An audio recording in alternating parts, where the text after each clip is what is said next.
Looking for experience but can't find the right farm? Don't worry, you're watching the right video. After several hours of research, I'm going to show you 3 farms that will help you choose the one you really need. Depending on your world or play style, you don't need to know redstone to build them. Just pay attention. I've decided to separate them based on several characteristics, such as difficulty, game progress, materials, efficiency, expandability, and so on.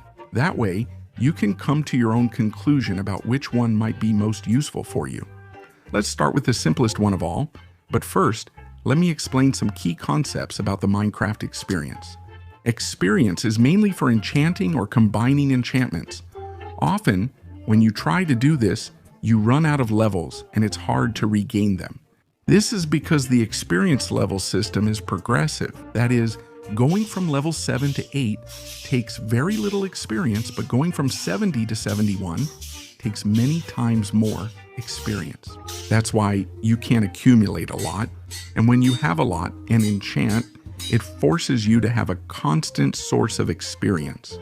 That being said, let's start with the most basic one of all, which many of you might even know, which is the Mob Farm Plus experience. This is almost one of the first mob farms that have always existed, and it's used a lot in Skyblock. That map where you play on an island in the middle of the void.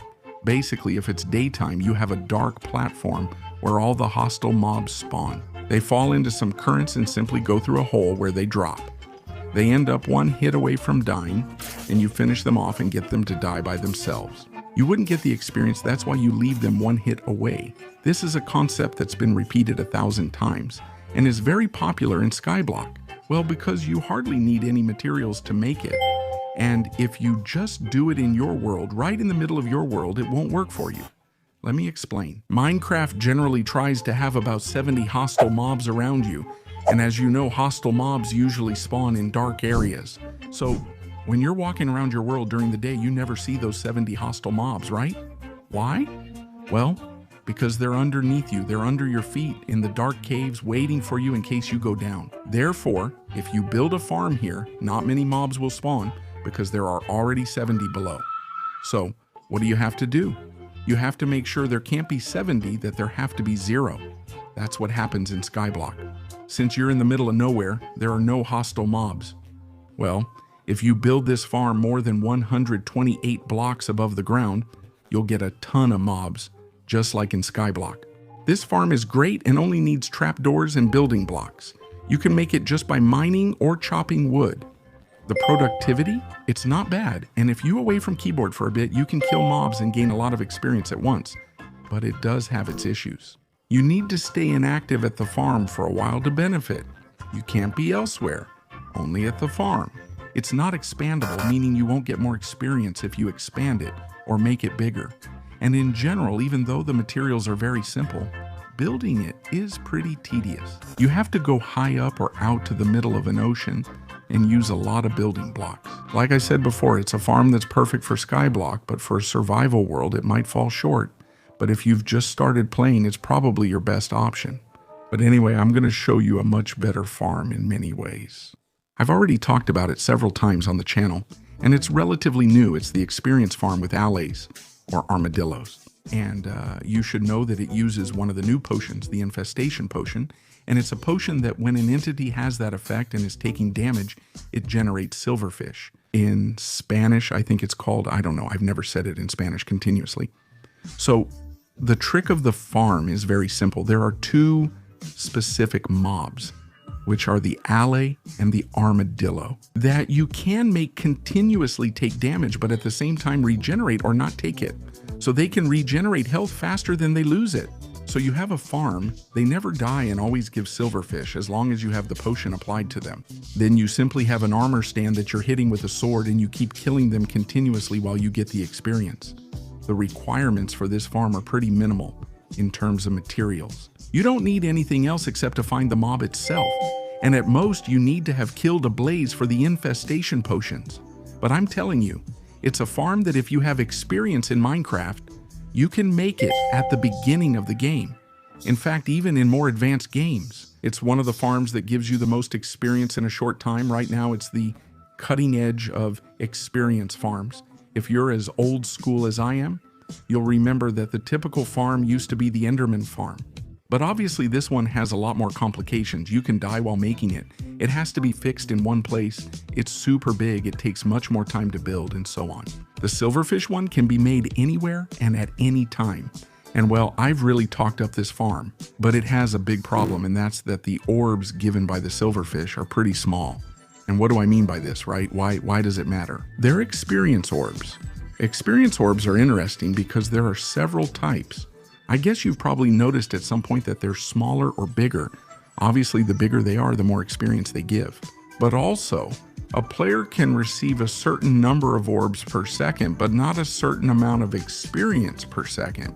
That is, if you can receive 10 orbs per second. And if those orbs give you very little experience, obviously you reach the cap very quickly.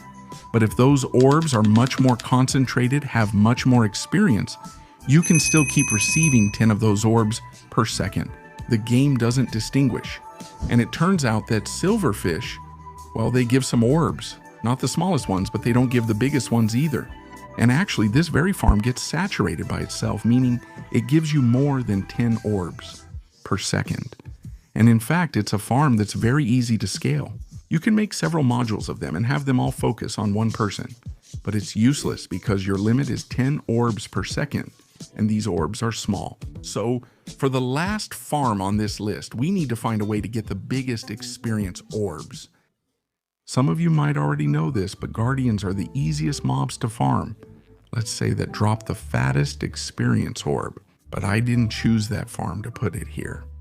I want to introduce another concept, a bit different, because I think it complements the Silverfish one very well. If I were new to experience farms, I'd build the easy one I mentioned first.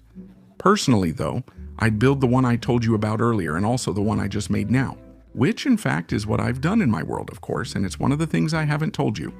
One thing that gives you experience is smelting things in a furnace. Simply, if you smelt things and then collect them, you get experience. Honestly, it's just a little, but can we use this to get infinite items for continuous smelting and keep the furnaces running non-stop? I'll tell you 2 ways to make this farm because some of you might think the first one is cheating and others won't care. On the TIS server, the biggest technical server in China, they use a cactus farm. Basically, the farm produces a lot of cactus and burns them in a furnace to get experience later. What does it use for fuel? Well, this is where it comes in. It uses a carpet duplicator. You could use another fuel method, but you definitely need one that's infinite. And the good thing about this farm is that it's very scalable. You just add more cactus, more carpet droppers, and more furnaces, and that's it. It's infinite. You can expand it infinitely. But as I told you, I'm going to bring you another option, which is the case of kelp. And it's a bit similar to what I've done in my survival. You just harvest the kelp, which grows very fast, burn the kelp in furnaces, and the dried kelp itself can be crafted and used as fuel. So you recycle it within the system and use it to burn more kelp. And the good thing about this farm is that it's constantly accumulating experience for you, but it also has leftover fuel, and you can use that fuel later for whatever you need. This is great because the experience doesn't fade over time. The game provides the largest experience orbs, letting you gain many levels at once. I'll show you a clip from my survival. This farm has a factor that made me choose to build it at the time, and that's that you don't have to stay away from keyboard doing nothing. As long as the chunks are loaded, it will work in the background. The best part is you don't need technical knowledge to build it, just materials. Haven't you mined redstone at least once already? Unlike earlier versions, it's highly scalable. With enough time, you can fill as many chunks as you want and have many furnaces with experience ready.